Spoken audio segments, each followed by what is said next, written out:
Buenas, mi grupo está conformado por Simón Puyosa, Jan Howard Montiel y por mi persona Ana Shirk. En esta presentación estaremos discutiendo el problema de calcular la intersección de un conjunto de semiplanos, también conocido en inglés como half-plane intersection. Puede que se estén preguntando por qué estamos tratando este problema en el tema de algoritmos. Y bueno, para ello vamos a plantearles un problema sobre unas galletas de limón y de chocolate. Entonces empecemos con un pequeño problema. Imagina que eres el jefe de una pequeña empresa y quieres producir dos productos. Por ejemplo, platicamos que tú quieres producir algunas galletas de limón y algunas galletas de chocolate. Para producir una cantidad de galletas de limón, que lo llamaremos X1, y una cantidad de galletas de chocolate X2, su ganancia en dólares está dada por esta función: 30 veces la cantidad de galletas de limón y 50 veces la cantidad de galletas de chocolate. Esto significa que para maximizar la ganancia, queremos producir tantas galletas de chocolate como podamos. Pero esto no es fácil, porque tenemos también algunas restricciones. Tenemos 3 máquinas, M1, M2 y M3, que producen las galletas de ambos sabores, y cada máquina requiere un tiempo para la producción. Por ejemplo, para la máquina 3, puede producir a lo máximo 60 galletas de chocolate por día. Para la máquina 2, la suma de las galletas de ambos sabores no deben superar las 150 galletas. Y para la máquina 1 se puede producir 4 veces de las galletas de limón más 11 veces las galletas de chocolate, y la suma entre ellos no debe superar las 880 galletas. Ahora, ¿cómo queremos elegir X1 y X2 para maximizar la ganancia? O sea, ¿cuántas galletas de limón y de chocolate queremos producir? Para ello podemos modelar este problema como un problema geométrico, donde tenemos estas restricciones lineales, y lo que podemos hacer es tomar un sistema de coordenadas XY. Y básicamente cada punto de aquí nos dice cuántos de cada producto se producen. Por ejemplo, en este punto de origen significa que se va a producir 0 galletas de limón y 0 galletas de chocolate. Y si ponemos el punto para acá, significa que se producen 120 galletas de limón y 80 de chocolate. Ahora, ¿qué hacemos con estas restricciones? Pues vamos a graficar cada una de ellas en el plano cartesiano. Por ejemplo, si tomamos la recta y mayor o igual que 60 y lo dibujamos, lo que quiere decir la restricción 3 es que no podemos colocar los puntos arriba de 60 en el eje Y. Luego los puntos válidos son los que están en esta franja azul. Luego, si agregamos la segunda restricción, obtenemos el siguiente gráfico, donde los puntos válidos están en la franja de color morado, y de la misma manera, al agregar la primera restricción, se obtiene esto. Y como no podemos tener valores negativos para X y Y, los puntos válidos se encuentran dentro de este polígono.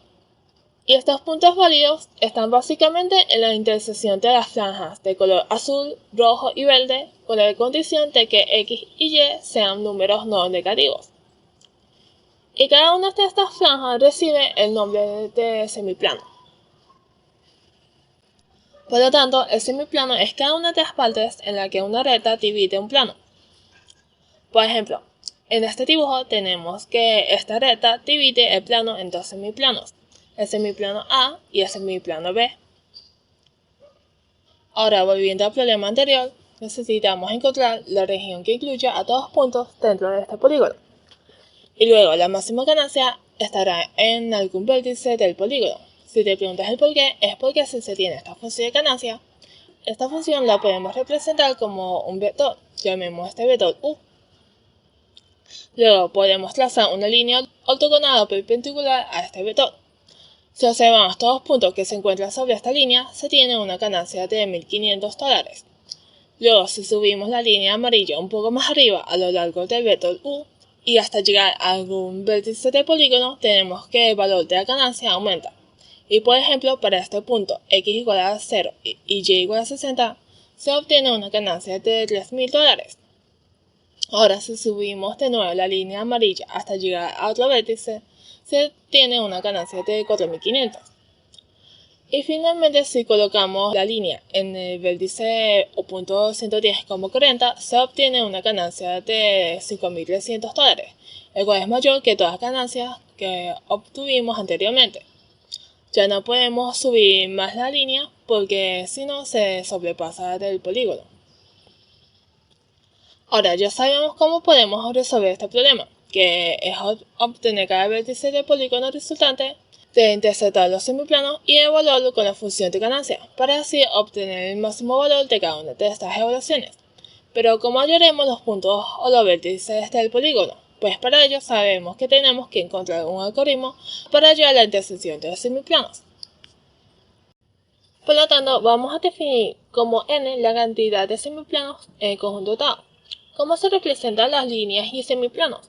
Pues las líneas las vamos a representar por un punto P en un vector B que indica la dirección de la recta. El punto P puede ser cualquier punto que se encuentre en la recta dada. En el caso de semiplanos, asumimos que cada semiplano permite que la región se sitúe en el lado izquierdo de su vector de dirección. Además, vamos a definir el ángulo de un semiplano como el ángulo polar de su vector de dirección. Por ejemplo, el semiplano y mayor o igual que 2x menos 2 se puede representar con el punto P igual a 1,0 y con vector de dirección PQ, donde Q es 2,2. Y además el ángulo polar sería este de aquí. Y también vamos a asumir que la intersección resultante siempre está acotada o vacía. Con vacía nos referimos a cuando existen algunos semiplanos que no se intersectan. Y si necesitamos manejar el caso no acotado, simplemente podemos agregar 4 semiplanos que definan un cuadro delimitado lo suficientemente grande. Y para simplificar, vamos a suponer que por ahora no hay semiplanos paralelos en el conjunto dado. Una de las opciones más sencillas sería calcular el punto de intersección de las rectas de todos pares de semiplanos y para cada punto comprobar si está dentro de todos los demás semiplanos, dado que hay o tiene a 4 puntos de intersección y para cada uno de ellos tenemos que comprobar o tiene semiplanos. La complejidad total de tiempo es o n a la 3. La región real de la intersección se puede reconstruir utilizando, por ejemplo, un algoritmo de Converse-Hall en el conjunto de puntos de intersección que se incluyeron en todos los semiplanos. Es bastante fácil ver por qué esto funciona. Los vértices del polígono converso resultantes son todos los puntos de intersección de las líneas de semiplano, y cada uno de estos vértices es obviamente parte de todos los semiplanos. La principal ventaja de este método es que es fácil de entender, recordar y codificar sobre la marcha si solo se necesita verificar si la intersección está vacía o no. Sin embargo, es terriblemente lento y no apto para la mayoría de los problemas, por lo que necesitamos algo más rápido. Otro enfoque bastante sencillo es construir incrementalmente la intersección de los semiplanos, uno a la vez. Este método es básicamente equivalente a cortar un polígono converso por una línea o n veces, y eliminando los semiplanos redundantes a cada paso. Un semiplano se considera redundante si su intersección con el polígono converso actual no cambia en absoluto dicho polígono. En otras palabras, el semiplano es redundante si no corta el polígono converso actual. Para enfoque incremental, podemos representar el polígono converso como una lista de segmentos de línea, y para cortarlo con un semiplano simplemente encontramos los puntos de intersección de los segmentos con las líneas de semiplano. Solo va a haber 2 puntos de intersección si la línea se cruza correctamente con el polígono. Si el semiplano actual no es redundante, reemplazamos todos los segmentos de línea intermedios con el nuevo segmento correspondiente al semiplano.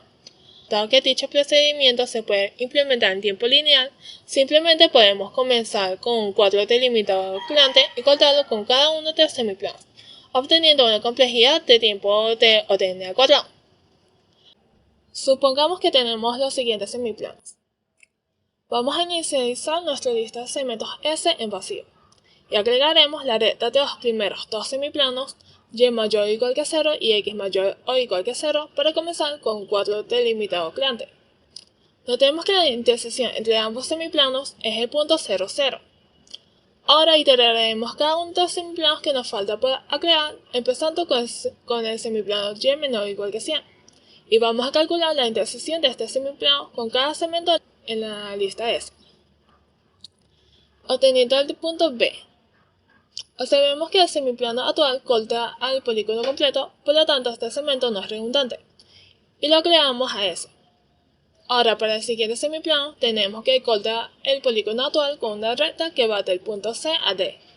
Luego este semiplano no es redundante, por lo tanto lo creamos a S.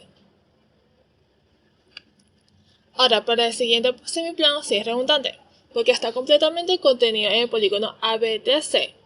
Por lo tanto descartamos este semiplano. Seguimos con el siguiente semiplano. Obtenemos que el semiplano y menor o igual que 100 se vuelve redundante al crear el semiplano actual. Luego se elimina el segmento y igual a 100 de S y se crea el segmento y igual a 60, teniendo el polígono AEFC. Finalmente, para el último semiplano tenemos que cortar el polígono en dos puntos, G y H. Finalmente, la intersección del semiplano H resulta el polígono AEGHC. Ahora le paso a mi compañero Simón. Después de haber analizado los dos enfoques anteriores donde pasábamos de un n cubo a un n cuadrado en cuanto a costo, nos preguntamos, ¿es posible resolver este problema en un tiempo más eficiente? Y la respuesta es que sí, si hacemos un ordenamiento antes de hacer el proceso incremental. ¿Pero cómo es esto? ¿Esto es más eficiente? Bueno, vamos a verlo. La idea de este algoritmo es realizar un ordenamiento inicial de los semiplanos por sus ángulos, esto usando un algoritmo de ordenamiento rápido tal como Quicksort o Mergesort, podría ser de tiempo n log n. Y después realizar el proceso incremental, donde, bueno, vamos a pasar por la lista de semiplanos que ya estarían ordenados por el proceso según este paso, y obviamente tenemos que esto es de orden n. Y aquí viene lo interesante, ya que la actualización del polígono convexo deja de ser n y pasa a ser logaritmo de n, ya que vamos a realizar el mismo proceso, pero ahora al estar ordenado, tenemos que, para un tiempo promedio, la cantidad de semiplanos en los que hay que revisar va a ser logaritmo de n, para un tiempo de complejidad total de n log n. Entonces, un ejemplo de esto sería que como podemos observar, la parte incremental es exactamente la misma, en la que agregamos eh, un nuevo semiplano y este desecha o elimina todos los semiplanos redundantes, tal que en este caso como A y E. Y bueno, quedamos con los cuatro puntos definidos por U, Q, R, T. El proceso es exactamente igual, pero podemos observar que todo sigue un patrón. En este caso es de orden antihorario, en los que primero viene la A, la B, la C, la D, la E y por último el semiplano F. Eh, Antes de seguir más adelante hay que tener en cuenta dos casos bordes, o bueno, los casos bordes en general. El de los semiplanos paralelos. Y bueno, si estos semiplanos son de la misma dirección, no es necesario modificar nada, ya que si son de la misma dirección, solo hay dos opciones. O el último que se agrega es redundante, en este caso no se agrega, o el segundo que se agrega tiene un corte mejor al polígono convexo y en este caso se usa y se desecha el primero. Pero el caso que sí queremos analizar es el de los semiplanos paralelos con dirección opuesta, en los que si nos ponemos a analizar, estos no deberían estar uno al lado de otro en la lista ordenada, ya que si están uno al lado del otro, significa que no hay un semiplano intermedio que los corte a ambos. Por ejemplo, si vamos en sentido antihorario, si no hay un semiplano intermedio que es un corte entre ambos, significa que no se puede interceptar y significa que la intersección es vacía. Por lo que esto es un caso borde que hay que analizar al tomar en cuenta al hacer el pseudocódigo. Y bueno, ya que estamos hablando de esto, vamos a mostrar cómo sería el código. Primero vamos a tomar la lista de semiplanos y vamos a ordenarla por sus ángulos, como mencionamos previamente. Inicializamos lo que vendría siendo una cola, que es la cola de los semiplanos que estarían en el polígono, y bueno, una variable para obtener la longitud de esta cola. Entonces vamos a iterar por cada semiplano. Esto sería el proceso incremental. Ya. primeramente vamos a agregar lo que vendría siendo el primer semiplano, ya que todas estas guardias piden que la cola no esté vacía. Y ya después de que la cola tenga al menos un elemento, revisamos si los semiplanos son paralelos, ya que esto es uno de los casos bordes que mencionamos anteriormente. Si los semiplanos son opuestos, retornamos una lista vacía, como mencionamos anteriormente. Si los semiplanos tienen la misma dirección y el actual está fuera del anterior, como mencionamos, eliminamos el último semiplano de la cola, decrementamos el tamaño y si no es así, sino que el actual está dentro del anterior, continuamos sin hacer ningún cambio. Luego de agregar y de tener al menos dos semiplanos en nuestra cola, debemos verificar dos condiciones. Si el último semiplano es redundante y el semiplano actual está fuera de la intersección del último semiplano y el anterior de la cola, entonces vamos a eliminar el último semiplano de la cola y decrementamos la longitud. En otro caso, si el primer semiplano es redundante y el semiplano actual está fuera de la intersección del primer semiplano y el siguiente en la cola, eliminamos el primer semiplano de la cola y decrementamos la longitud. Ya por último, después de realizar esta iteración, hacemos la última verificación, ya que por último se inserta y luego se verifica. Hacemos lo que vendría siendo la última verificación, que esto también está en el loop. Si la longitud es menor que 3, retornamos una lista vacía, ya que no podemos realizar un polígono convexo con menos de 3 semiplanos. Y bueno, si no es así, reconstruimos lo que vendría siendo la lista de puntos y la retornamos. Y bueno, esto fue todo. Ya pasó a mi compañero Jam. Ok, ya hemos visto cómo funciona el algoritmo. Ahora veamos algunos problemas y aplicaciones para el mismo.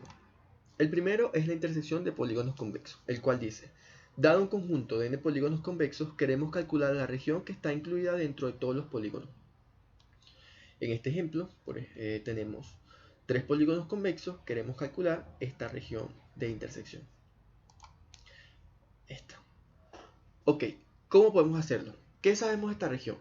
Bueno, esta región, la intersección de polígonos convexos es a su vez otro polígono convexo.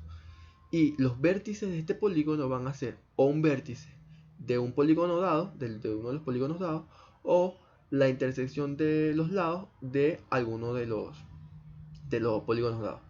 Un enfoque por fuerza bruta sería: calculamos todos estos puntos de intersección, consideramos los vértices, evaluamos cada uno de los puntos de intersección y los vértices para ver si están contenidos en cada uno de los polígonos dados. Si están contenidos en todos, consideramos ese punto. Si no están contenidos, no lo consideramos, lo descartamos. Pero esta solución resulta bastante impráctica, así que busquemos mejor otra alternativa. Bueno, ¿qué sabemos? Sabemos que un polígono convexo puede representarse como un conjunto de semiplanos, donde cada lado del polígono corresponde a un segmento del semiplano. O sea, es el contrarrecíproco de lo que ya sabíamos, que la intersección de un conjunto de semiplanos, si está acotada, es un polígono. Entonces, es un polígono convexo. Por lo tanto, el contrarrecíproco en este caso se cumple, que es un polígono convexo. Lo podemos representar como la intersección de un conjunto de semiplanos. Como vemos aquí, tenemos este lado, y recordemos que los semiplanos se representan con un vector donde el lado izquierdo del vector corresponde al semiplano. En este caso, este es el lado izquierdo del vector, así que corresponde a este semiplano. Este es el lado izquierdo, así que corresponde a este semiplano. El de este es este y el de este es este. Así que la intersección, como vemos, corresponde a este polígono. Entonces, para resolver este problema podemos generar un conjunto de semiplanos por cada polígono, donde cada lado del polígono corresponde a un semiplano. Y finalmente, calcular la intersección de todo el conjunto de semiplanos dará como resultado la región deseada, que es común a todos los polígonos. O sea, esta región que queremos. Como vemos aquí. ¿Cuál es la complejidad temporal de este algoritmo? Bueno, es S log S, donde S es el número total de lados de todos los polígonos, lo cual es bastante eficiente. Hay una mejora para este algoritmo, una mejora asintótica, llevándolo a slog n mediante un heap. Pero la constante del algoritmo es bastante elevada, lo cual para la mayoría de los casos resulta bastante impráctico. Lo mismo que pasaba en la clase con Quicksort, entonces es preferible usar esta versión para casos pequeños. Ok, ahora veamos el siguiente algoritmo, que es el problema de la visibilidad de puntos en orden. ¿Qué dice este problema? Bueno, dado un conjunto de puntos P1, P2 hasta Pn en el plano, determinar si existe un punto Q desde el cual se puedan ver todos los puntos de P de izquierda a derecha en orden creciente de sus índices. Por ejemplo, aquí tenemos 4 puntos, P1, P2, P3 y P4. Y digamos que tenemos el observador aquí, digamos que este es el punto Q. Pero observamos que si vemos primero el punto P1 y queremos ver el punto P2, tenemos que ir de derecha a izquierda, o sea, desde la vista del observador. Entonces no podemos. Ahora, si no lo vemos desde aquí, si lo vemos desde este lado, este punto ahora es el Q. Y vemos desde P1 tenemos que movernos a P2, lo estamos haciendo de izquierda a derecha. Lo mismo pasa si vamos de P2 a P3 y de P3 a P4. Así que este punto garantiza la existencia de una solución. Y recordemos que lo que queremos ver si existe el punto Q. No queremos saber todos los puntos Q que satisfagan con esto. Además, es potencialmente infinito ese conjunto de puntos. ¿Cómo hacemos esto? Bueno, el problema se puede resolver al notar que podemos ver un punto P sub i a la izquierda de P sub j con j mayor que i. Es equivalente a poder ver el lado derecho del segmento de línea de P sub i a P sub j. O sea, si vemos aquí, si consideramos este vector que corresponde al segmento de línea de P sub i a P sub j, este es su lado derecho. O sea, este es su lado derecho, así que si ponemos el punto Q aquí, vamos a poder ver este lado derecho, lo mismo para este y lo mismo para este. O alternativamente el lado izquierdo si se considera el segmento de P sub j a P sub i. O sea, es también una forma de verlo. Con esta observación se pueden crear un semiplano por cada segmento de línea y comprobar si la intersección del conjunto completo está vacía o no. Entonces, ¿qué hacemos? Creamos un semiplano por cada segmento de línea P sub i a P sub i más 1, en este caso de P sub 1 a P sub 2, de P sub 2 a P sub 3 y de P sub 3 a P sub 4. O alternativamente podemos crearlo de P sub 1 a P sub i más 1 a P sub i y verificar si la intersección del conjunto es completo, es vacía o no. O sea, si la intersección de estos semiplanos es vacía, significa que no existe un punto en el que podamos ver, no existe ese punto Q, en el que podamos ver esto de izquierda a derecha y que vaya incrementando en orden. Si no es vacía, entonces sí existe ese punto. En este caso vemos que la intersección no es vacía, así que existe ese punto. ¿Cuál es la complejidad de este algoritmo? Bueno, cómo crear estos segmentos de recta, estos vectores, se puede hacer en tiempo constante y calcular la intersección de estos semiplanos se puede hacer en n log n como el algoritmo que hemos visto. Entonces el total de todo el algoritmo es n log n, lo cual es bastante eficiente. Ok, ahora pasemos con el último problema. Como comenzamos, terminamos. Queríamos resolver al principio el problema de las galletas, entonces vamos a generalizar ese problema. Dado un conjunto de n restricciones lineales en dos variables, calcular la región de soluciones factibles y dada una función lineal f de x y a maximizar o minimizar sujeta a las restricciones lineales dadas. O sea, queremos conseguir la región de soluciones factibles dado un conjunto de restricciones y queremos ver el punto de maximización o minimización donde corresponda que maximiza o minimiza a f de x y. ¿Qué nos dan? Bueno, nos dan estas restricciones y nos dan la función de f de x y. Estas restricciones van a ser de la forma a sub 1x más b sub 1y más c sub 1 mayor o igual, o también puede ser menor o igual, y estas son las restricciones como vemos que nos las dan. ¿Qué sabemos de esas restricciones? Bueno, esas restricciones forman simplemente un semiplano, donde vemos que al despejar la y, tenemos lo mismo que hemos trabajado hasta ahora. Entonces, Claramente, estas restricciones son simplemente semiplanos, por lo que verificar si existe una solución factible para un conjunto de restricciones lineales se puede hacer con la intersección de semiplanos, que es la que vemos aquí. O sea, la intersección de este semiplano con este y con este forma la región de factibilidad. Es posible calcular la región de soluciones factibles, es decir, la intersección de los semiplanos, mediante el algoritmo que hemos visto, Sort and Incremental, en n log n, y luego responder múltiples consultas de maximización y minimización para alguna función de fxy sujeta a restricciones en log n por consulta utilizando búsqueda binaria. ¿Por qué esto es así? Bueno, sabemos que los puntos que maximicen o minimicen a la función van a ser los vértices de este polígono de la región factible. Van a ser entonces los vértices, disculpen, los vértices de esta región factible. Entonces lo que tenemos que hacer es evaluamos en esos puntos que conseguimos con la intersección de los semiplanos, vemos cuál es el que tenga el mayor valor y esa va a ser el que maximice o minimice, bueno, el mayor o el menor valor según corresponde. Eso se puede hacer con búsqueda binaria, así que todo chévere. Como vemos, si hacemos una sola consulta, esto se puede hacer en ODN log n, cuesta hacer la consulta por búsqueda binaria, y las soluciones factibles se puede hacer con el algoritmo Sort and Incremental en n log n. Por lo tanto, el algoritmo toma n log n tiempo, lo cual es bastante eficiente, bastante chévere. Es otra forma de... Y bueno, eso es todo. Les agradecemos. Y bueno, te dejamos para que puedas empezar tu emprendimiento de galletas, ya que aprendiste cómo hacerlo. Gracias.